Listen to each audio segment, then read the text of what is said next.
হিসাব বিজ্ঞান তৃতীয় বর্ষ অ্যাডভান্স অ্যাকাউন্টিং অন এর গুরুত্বপূর্ণ একটি চ্যাপ্টার হচ্ছে অ্যাকাউন্টিং ফর লিজ, অর্থাৎ ইজারা হিসাব রক্ষণ। এবং এই চ্যাপ্টার থেকে প্রতি বছরই কম বেশি প্রশ্ন হয়ে থাকে এবং প্রায় 14 থেকে 16 মার্কের প্রশ্নের উত্তর করতে হয়। তো আমরা এই অধ্যায়ের আজকে থিওরি সম্পর্কে আলোচনা করা শুরু করব।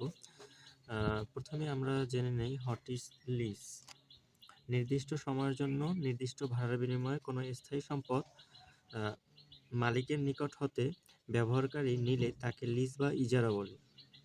অর্থাৎ কোনো একটি স্থায়ী সম্পত্তি যখন নির্দিষ্ট সময়ের জন্য এবং নির্দিষ্ট ভাড়ার বিনিময়ে মালিকের নিকট থেকে ব্যবহারকারী ব্যবহার করার জন্য নেয়, তখন তাকে লিজ বা ইজারা বলে। এখন আমরা জানতে চাই দ্বিতীয় প্রশ্ন, feature and characteristics of lease. লিজের কিছু বৈশিষ্ট্য রয়েছে। তো এক্ষেত্রে আমরা যদি বই খুলি তো আমরা দেখতে পাই এখানে প্রথম যে বৈশিষ্ট্য সেটি হচ্ছে ভাড়ার বৈশিষ্ট্য। অর্থাৎ আমাদের লিজের ভাড়া কিভাবে নির্ণয় করা হবে, সেজন্য আমাদের প্রথম দেখতে হবে মূলধনের অংশ, সুদ এবং রক্ষণাবেক্ষণ খরচ। ভাড়াটা কিসের ভিত্তিতে নির্ণয় করা হবে? এখানে ভাড়া হিসাবে আমরা সাধারণত মেশিনটার যে মূলধন, যে মালিক যেটা বিনিয়োগ করে সেটার অংশ হিসাবে দেই এবং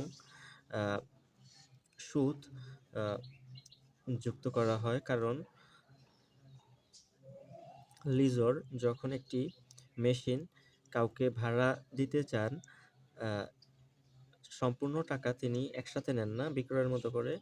তো তার যে মূলধনের যে সুযোগ ব্যয়, সেই সুযোগ ব্যয় হিসেবে তিনি সুদটা অন্তর্ভুক্ত করেন। এবং 3 নম্বর রয়েছে রক্ষণাবেক্ষণ ব্যয়, মেইনটেন্যান্স কস্ট। মেইনটেন্যান্স কস্টটা বা এক্সিকিউটিভ কস্ট, এইটা চুক্তি অনুযায়ী ইজারা গ্রহীতা বা ইজারা দাতা যে কেউ বহন করতে পারে। যখন ইজারা দাতা বহন করে তখন সাধারণত ভাড়া বেশি হয়ে থাকে, এবং যখন ইজারা গ্রহীতা গ্রহণ করে তখন ভাড়া মানে লিজ পেমেন্টটা কম হয়ে থাকে। এরপর হচ্ছে মালিকানা।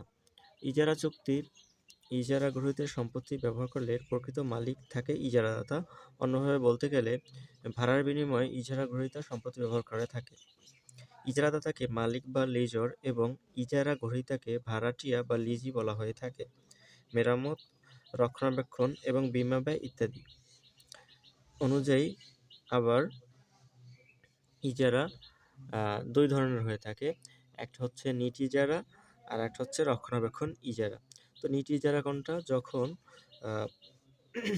ভাড়ার ভিতরে মূলধনের অংশ এবং সুদ যুক্ত থাকে তখন সেটা হচ্ছে নিট ইজারা, এবং যখন ইজারা ভাড়ার মধ্যে মূলধনের অংশ, সুদ এবং রক্ষণাবেক্ষণ অন্তর্ভুক্ত থাকে তখন হচ্ছে নিট ইজারা। এরপর হচ্ছে সময়সীমা। কতদিন ব্যবহার করবে মেশিনটি ইজারা গ্রহীতা, সেটা আগেই উল্লেখ থাকবে। ইজারা চুক্তির বাতিল। এবার হচ্ছে বাতিলের ভিত্তিতে লিজ হচ্ছে দুই ধরনের, বাতিলযোগ্য মানে ক্যান্সেলেবল লিজ এবং বাতিল অযোগ্য নন ক্যান্সেলেবল লিজ। নবায়নের ভিত্তিতে লিজ আবার দুই ধরনের, রিনিউয়েবল, নন রিনিউয়েবল। তো অবশ্যই এটা একটা লিজের বৈশিষ্ট্য। এরপর ক্রয় সুবিধা, পারচেস অপশন।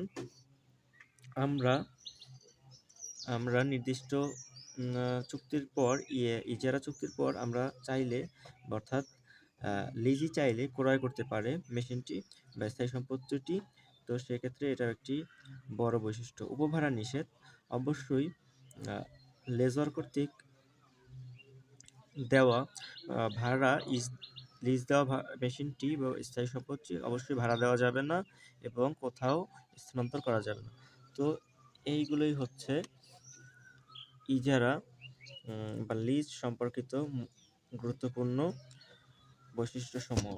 এরপর হচ্ছে অ্যাডভান্টেজ অফ আমরা আলোচনা করতে চাই advantage of lease financing. Lease financing এর সুবিধাগুলো কি? তো এর অনেক সুবিধাও রয়েছে এবং লিজ ফাইন্যান্সিং এর অসুবিধাও রয়েছে। এবার আমরা আলোচনা করতে যাচ্ছি লিজ ফাইন্যান্সিং এর সুবিধাসমূহ। তো লিজ ফাইন্যান্সিং দুই পক্ষের মাধ্যমেই অনেক সুবিধা হয়, যেমন লেজর এবং লিজের ক্ষেত্রে। তো ইজারা গ্রহীতার দৃষ্টিকোণ থেকে, মানে লিজি, ইজারা গ্রহীতার ইংরেজি হচ্ছে লিজি। লিজির পয়েন্ট থেকে এটা কিভাবে সুবিধা গ্রহণ করতে পারে, যেমন সহজলভ্য। দীর্ঘমেয়াদী ঋণ গ্রহণ করতে গেলে অনেক আনুষ্ঠানিকতা পালন করতে হয়, সে তুলনায় ইজারা গ্রহণ করা বেশ সহজলভ্য। ইজারা অর্থায়নের ক্ষেত্রে ইজারা গ্রহীতা স্বল্প বিনিয়োগ করে স্থায়ী সম্পত্তির সেবা পেয়ে থাকে, ফলে ইজারা কারবার বিপুল পরিমাণ অর্থ বিনিয়োগ পরিহার করতে সাহায্য করে। পুনঃসংস্থান, ইজারার মাধ্যমে পূর্ণ অর্থসংস্থান সম্ভব হয়, কারণ স্থায়ী সম্পত্তির আনুমানিক খরচও ইজারাদাতা বহন করে থাকে। এরপর দেখা যায় ঝুঁকি পরিহার। ইজারা ক্ষেত্রে সম্পত্তির মালিকানা ইজারাদাতার কাছে থাকে। যদি সম্পত্তিটি নষ্ট বা অকেজো হয়ে যায়, তার দায়-দায়িত্ব ইজারা গ্রহীতাকে নিতে হয় না, বরং নিতে হয় ইজারাদাতাকে। নগদ প্রবাহ বৃদ্ধি, প্রচুর অর্থ বিনিয়োগ না করে স্থায়ী সম্পত্তির সুবিধা পাওয়া যায় ইজারার মাধ্যমে। এর ফলে কারবারে নগদ প্রবাহ বৃদ্ধি পায়, যা ইজারা ভাড়ার চেয়ে সাধারণত বেশি হয়ে থাকে। রক্ষণাবেক্ষণ এবং অন্যান্য সেবা অর্জন। ইজারাদাতা সম্পত্তির রক্ষণাবেক্ষণ এবং অন্যান্য সেবা প্রদান করে থাকে, তাই সম্পত্তি উৎপাদন করে ইজারা দেয়। উৎপাদনকারী বলে এরা সম্পত্তির রক্ষণাবেক্ষণে বেশ দক্ষ হয়ে থাকে। ইজারা বাতিল করা যেতে পারে। ইজারাদাতার বেশিরভাগ ক্ষেত্রেই ইজারা বাতিল করতে পারে। ইজারা চুক্তিতে নির্দিষ্ট সময়ের পূর্বে ইজারা চুক্তি বাতিলের ক্ষেত্রে জরিমানা দেওয়ার বিধান রয়েছে। কিস্তিতে ভাড়া পরিশোধ। ইজারাদাতার মাধ্যমে স্থায়ী সম্পত্তি ব্যবহারের জন্য সহজ কিস্তিতে ভাড়া প্রদান করা হয়ে থাকে। এরূপ কিস্তি মাসিক, ত্রৈমাসিক, বার্ষিক ইত্যাদি হতে পারে। ইজারাদাতার দৃষ্টিকোণ হতে অবশিষ্ট মূল্যের মালিকানা। ইজারাদাতার ক্ষেত্রে সম্পত্তির মালিকানা থাকে ইজারাদাতার নিকট। সেই সূত্রে সম্পত্তি ব্যবহার শেষে অবশিষ্ট অংশের মালিক ইজারাদাতাই হয়ে থাকে। অবশেষে তা বিক্রি করে তিনি নিশ্চিত লাভবান হয়ে থাকেন। নিশ্চিত আয়। ইজারা গ্রহীতা ইজারা চুক্তি মোতাবেক একটি নির্দিষ্ট পরিমাণ অর্থ কিস্তিতে ইজারাদাতাকে পরিশোধ করে থাকেন। এক্ষেত্রে ইজারা গ্রহীতাকে আর্থিক অবস্থা খারাপ হলে বা বাজারে সুদের হার হ্রাস হলেও ইজারাদাতাকে কিস্তি পরিশোধ করতে হয়। তো আমরা দুই পক্ষ থেকেই লিজের যে সুবিধা সেগুলো দেখতে পেলাম। এরপর আমরা দেখতে চাই ইজারার অর্থসংস্থানের অসুবিধা যেমন অধিক সুদের হার। এক্ষেত্রে অনেক সময় অধিক সুদ নেওয়া হয়। ইজারার ক্ষেত্রে সুদ ব্যয় স্পষ্ট নেই। ইজারা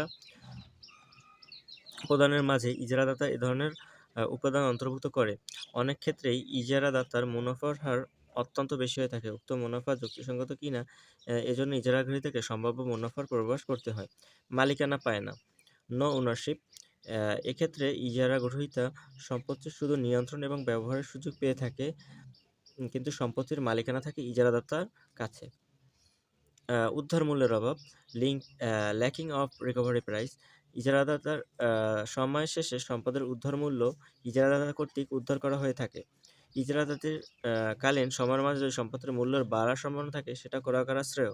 অবশ্যই এই সিদ্ধান্ত সংশ্লিষ্ট বিভিন্ন উপাদান বিবেচনা করা প্রয়োজন, যেমন জমি, দালান কোঠা ইত্যাদির মূল্য বৃদ্ধি পায়। সম্পত্তির উন্নয়ন সাধন।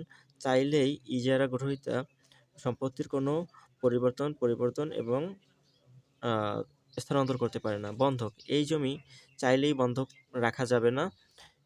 অবচয় এবং ইজারাকৃত সম্পত্তির অবচয় অনুযোজন ব্যয় না। তাই ইজারা গ্রহীতা ইজারাকৃতের সম্পত্তি ক্ষতি হিসাবে দেখাতে পারেন না। অবচয় খরচ হিসাবভুক্ত হলে তা করের পরিমাণকে কমিয়ে দেয়। ইজারা গ্রহীতা সে সুযোগ থেকে বঞ্চিত হয়।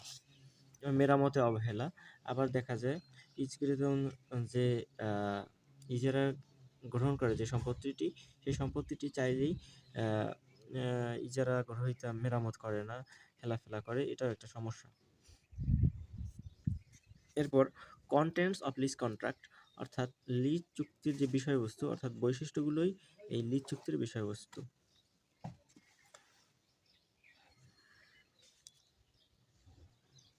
এরপর আমরা দেখতে চাই ক্লাসিফিকেশন অফ লিজ। লিজ সাধারণত কয় ধরনের? লিজ সাধারণত দুই ধরনের, একটা হচ্ছে লিজের দৃষ্টিকোণ থেকে আর একটা হচ্ছে লেজারের দৃষ্টিকোণ থেকে। তো একটা হচ্ছে অপারেটিং লিজ আর একটা হচ্ছে ক্যাপিটাল লিজ। ক্যাপিটাল লিজ আবার দুই ধরনের, একটা হচ্ছে ডাইরেক্ট ফাইন্যান্সিং লিজ আর একটা হচ্ছে সেলস টাইপ লিজ। তো যখন ডাইরেক্ট ফাইন্যান্সিং লিজ কখন হবে? যখন ক্রয় মূল্য বাজার মূল্য থেকে বেশি হবে স্থায়ী সম্পত্তিটির, তখন সেটা ডিরেক্ট ফাইন্যান্সিং লিজ। আর যখন বাজার মূল্য ক্রয় মূল্য থেকে বেশি হবে তখন সেটা হচ্ছে সেলস টাইপ লিজ।